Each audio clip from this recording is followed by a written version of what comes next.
နိုင်ငံရေးတွေကြားကမူပိုင်ခွင့်ခရီး6နှစ်တာကာလနဲ့မြန်မာနိုင်ငံမူပိုင်ခွင့်ဦးစီးဌာနရဲ့အခြေအနေတင့်ရဲ့မူပိုင်ခွင့်ဆိုတာဘာလဲနိုင်ငံတော်ကနေ2019ကတည်းကတရားဝင်ပြဋ္ဌာန်းထားတဲ့မူပိုင်ခွင့်ဥပဒေ၄မျိုးနဲ့တင်ပါတဲ့အကာအကွယ်ရယူပြီးပြီလေ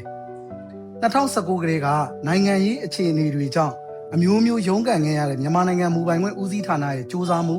ဒီ6နှစ်အတွင်းမှာဘာတွေဖြစ်နေပြီလဲဆိုတာကိုဒီဗီဒီယိုမှာရှင်းလင်းပြောပြသွားမှာဖြစ်ပါတယ်ကျွန်တော်ကတော့မြန်မာနိုင်ငံမူပိုင်ခွင့်ဦးစီးဌာနရဲ့အတိမတ်ပြုလက်မှတ်ရတရားဝင်ကိုယ်စားလှယ်ရှင်းနေဦးဖြိုးမောက်ပဲဖြစ်ပါတယ်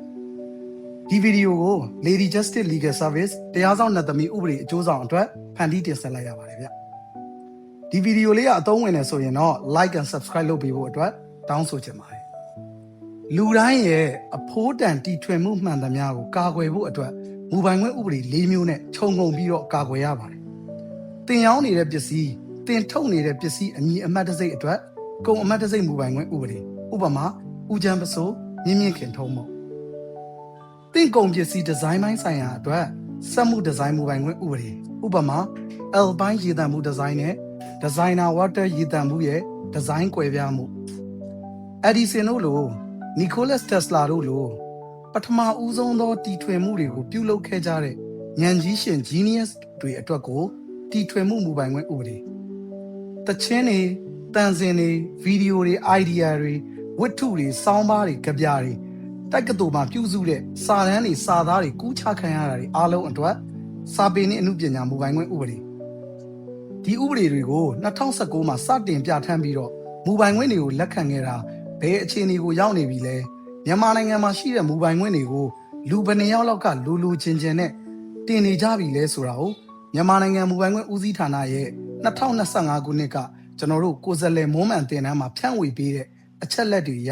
ဆက်လက်တင်ပြသွားပေးပါမယ်။ကုန်မှတ်တစိတ်တွေကို2020ခုနှစ်ကတည်းကစပြီးတော့တရားဝင်မှတ်ပုံတင်လျှောက်ထားခြင်းကိုလက်ခံခဲ့တာ2020မှာဆိုရင်8900ကျော်2021ခုနှစ်မှာဆိုရင်15500ကျော်2022ခုနှစ်မှာဆိုရင်3200ကျော်2023ခုနှစ်မှာဆိုရင်12000ကျော်2024ခုနှစ်မှာဆိုရင်9200ကျော်နဲ့ပြီးခဲ့တဲ့2025မှာ9568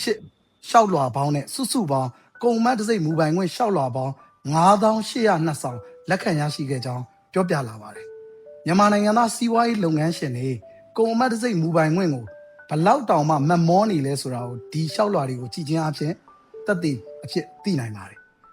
ဘသူတွေမူပိုင်ခွင့်အတိမတ်ပြုလက်မှတ်ရထားပြီးကြပြီလဲဆိုရင်လက်ရှိအချိန်ထိ2020နဲ့2021ခုနှစ်မှာရှောက်ထားခဲ့တဲ့မူပိုင်ခွင့်အားလုံးနီးပါးအတိမတ်ပြုလက်မှတ်ရရှိထားကြပြီဖြစ်ပါတယ်ဆိုလိုရင်းကတော့စုစုပေါင်းမူပိုင်ခွင့်2400နီးပါးအကာအကွယ်ရရှိနေပြီလို့ယူဆနိုင်ပါတယ်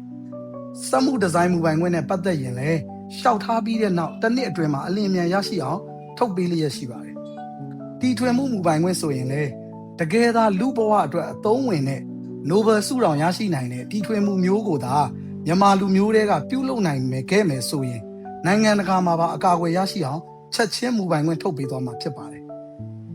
စာပေနဲ့အမှုပညာမူပိုင်ခွင့်တွေ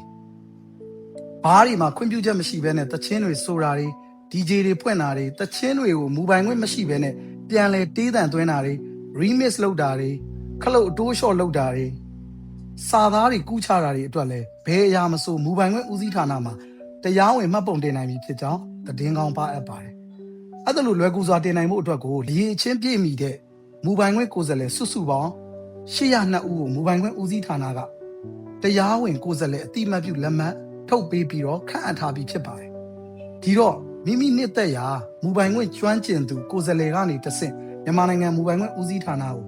ကိုယ့်ရဲ့တီထွင်ဖန်တီးမှုမူပိုင်ခွင့်မှန်သမျှကိုအမြန်ဆုံးတင်ကြဖို့တိုက်တွန်းချင်ပါတယ်။ဒီမူပိုင်ခွင့်အတွက်စွမ်းတမန်ရှေ့ကနေဥဆောင်ရွက်နေတဲ့မြန်မာနိုင်ငံမူပိုင်ခွင့်ဦးစီးဌာနကိုလည်းဒီကနေပဲ